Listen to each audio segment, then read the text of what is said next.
There's been three faces of this crisis, two of whom you'd almost certainly never seen before March, one which almost no one wouldn't recognise. This triad, politician, scientist, medic, the last two perpetually perched on the Prime Ministerial shoulders. And yet today, only the Prime Minister was there. Good morning.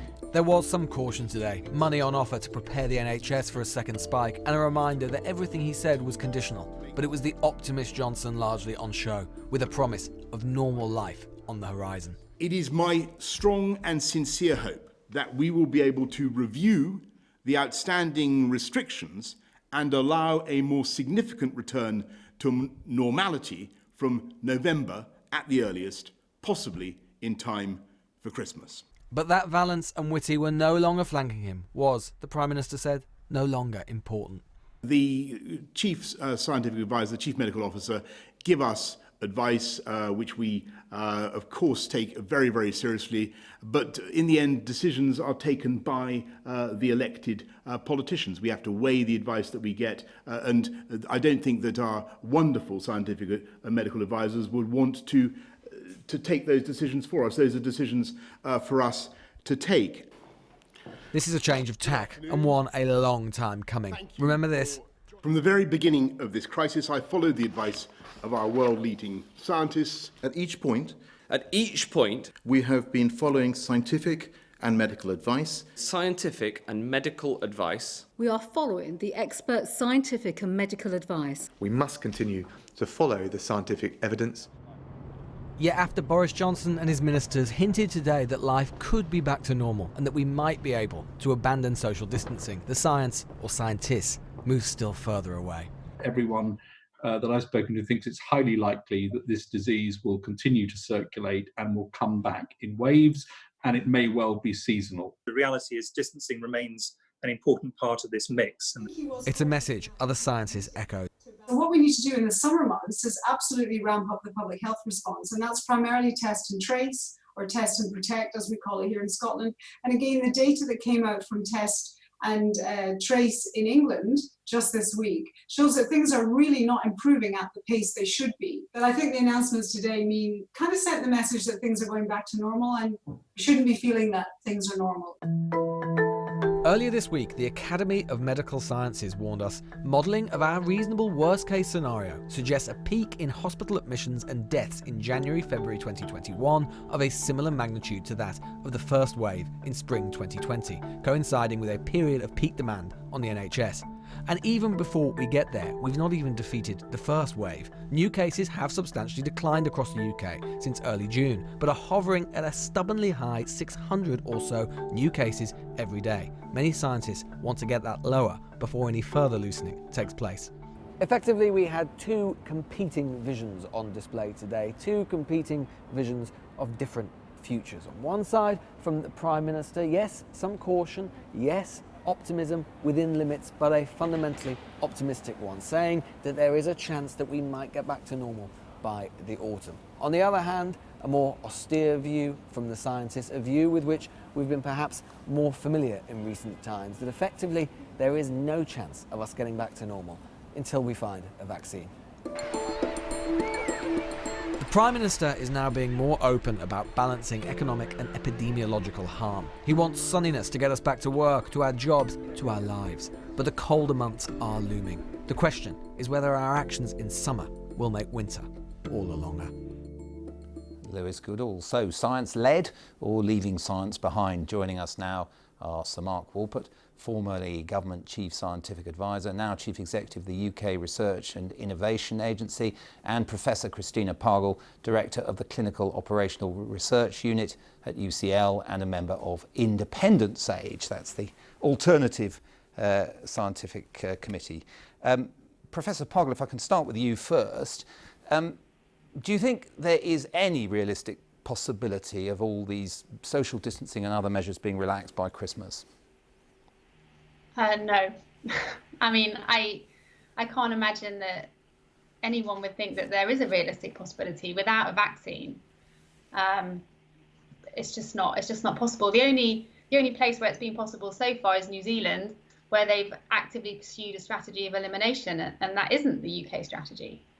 Would you agree that New Zealand is fundamentally different in terms of its geography, its connectivity, for the New Zealand example to be applied in this country? Or do you think it is theoretically possible to go for elimination? I think it is possible, because what we do share with New Zealand is that we are an island, and if we pursued a common strategy with the Republic of Ireland, we could take advantage of that to keep driving cases down. I mean, Northern Ireland and Scotland are already pursuing that strategy and are very close to it. I mean, the alternative is to keep kind of bumbling along at quite a high level of infections and never being quite able to open fully. Well, let's pick that up with Sir Mark Walport. New Zealand, elimination, realistic possibilities? It's just not a comparable country, unfortunately. I mean, if you look at the countries that have had it most severely, they have been the countries that are the most globally connected, the cities that have been the most globally connected. So London started in the UK, New York, and where I will agree is that a vaccine is going to be eventually, hopefully, the way out, although we can't take a vaccine for granted. Do you think, though, that you can consider getting rid of social distancing without a vaccine? Well, the answer is no one is saying that we should get rid of social distancing completely, and we really shouldn't. It's absolutely clear. It was implied it might be possible by the Prime Minister today, well, if all the indicators were going in the right direction. So look, the general principle of infection control is that you stop the transmission between people. And so there's two ways to do that. You have to separate people, and that's what's happened in the lockdown. And that has been successful to the point that actually the infection is now in decline. But nevertheless, there are somewhere between 3,000 and 11,000 new cases every day in England. So it's here, it's widely distributed. The other thing that's absolutely critical is test and trace. So, the principles of epidemic control are identify the cases, test them, identify the contacts. And so that's going to be really critical to the outcome. So you, the two of you, would agree that back to normal by Christmas, it's not really on? It's going to be difficult. I think, it's impossible not to be cautious. I'm a clinician by background, and we know that winter is when respiratory viruses thrive. So it's going to be tough. But in a sense, the Prime Minister said that. He said, hope for the best, plan for the worst. But of course, what we also need to do is, as far as possible, prevent the worst. Christina Poggle, let's bring it back to you, because we were hearing there about thousands of new infections daily. But it is true to say, isn't it, that despite reopening pubs, restaurants, sending lots of kids back to school, all these other steps that have been taken, there has been no spike or second wave as such? Well, what has happened is that cases have stopped declining. We were on a steady decline down, and over the last 3 or 4 weeks, according to the Office of National Statistics, it's been pretty flat, and we're now seeing that in the confirmed cases every day. For the last 2 weeks, it's been absolutely flat, and in fact, the last 3 days have started going up. And we know from other countries that have opened that it takes something like 4 to 5 weeks before you start seeing a sustained increase in cases after relaxation. We're not there yet.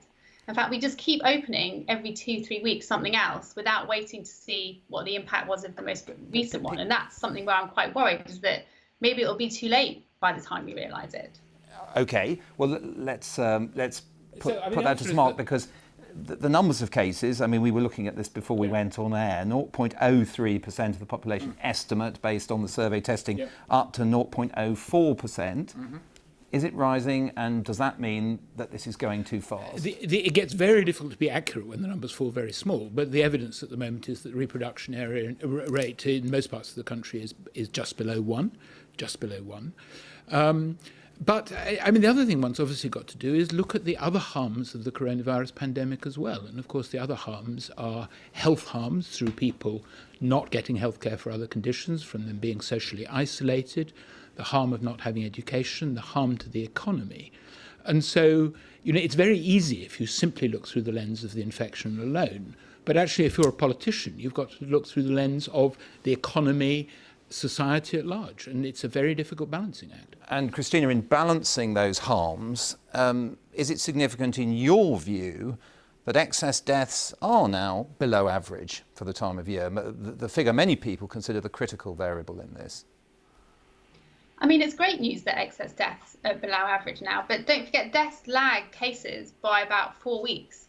So you wouldn't be expecting to see anything in our death figures for a while, and especially the people getting infected right now are younger than the people who typically were infected in March and April. So again, they're less likely to die. But it's not just about deaths. The more we find out about COVID, the more we realise it has potentially long-lasting effects on loads of your organs. There's some people who have chronic fatigue syndrome after it. So we have to be really careful about saying it's okay as long as you don't die.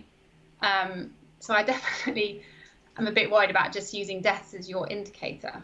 And in terms of like other harms, I mean, hospitals are opening, and I absolutely agree that it's incredibly important that we get people back into healthcare and healthcare treatment and who were disrupted during the pandemic. But having increasing COVID cases doesn't help that.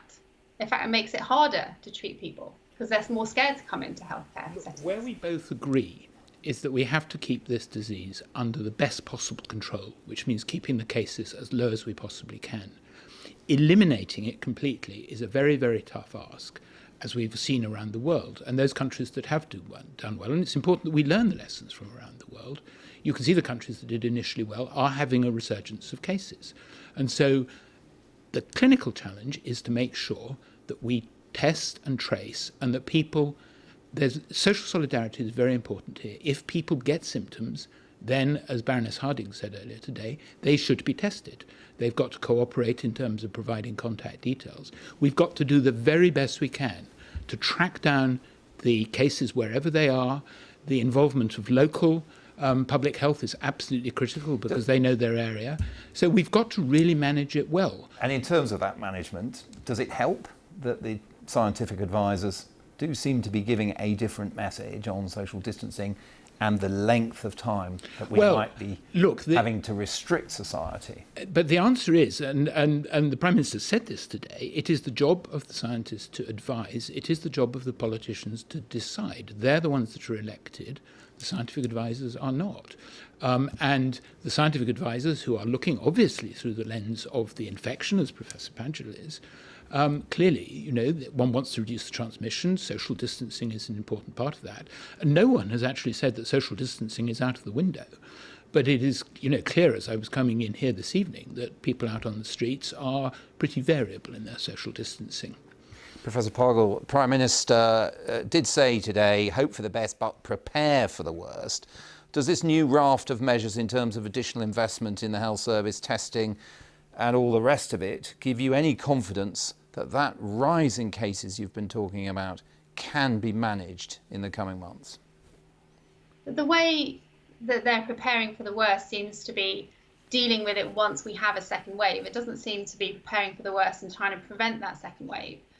I mean, yes, we're going to need loads more tests, but we also need a much better contact tracing system. And we need a much better communication strategy. As Sir Mark was saying, you know, it's about social solidarity. It's about explaining to people why getting tested is important, why isolation is important, why social distancing is important, all of these protective measures. But that kind of communication just isn't happening right now. But look, let's be clear. We didn't have a test and trace system in place when we started, and you know, people will look back on all of this, but virtually no country did. It is ramping up very fast. It is the big challenge. You know, the number one thing that will determine the likely outcome is how effective we are at identifying cases as they arise, and the contacts.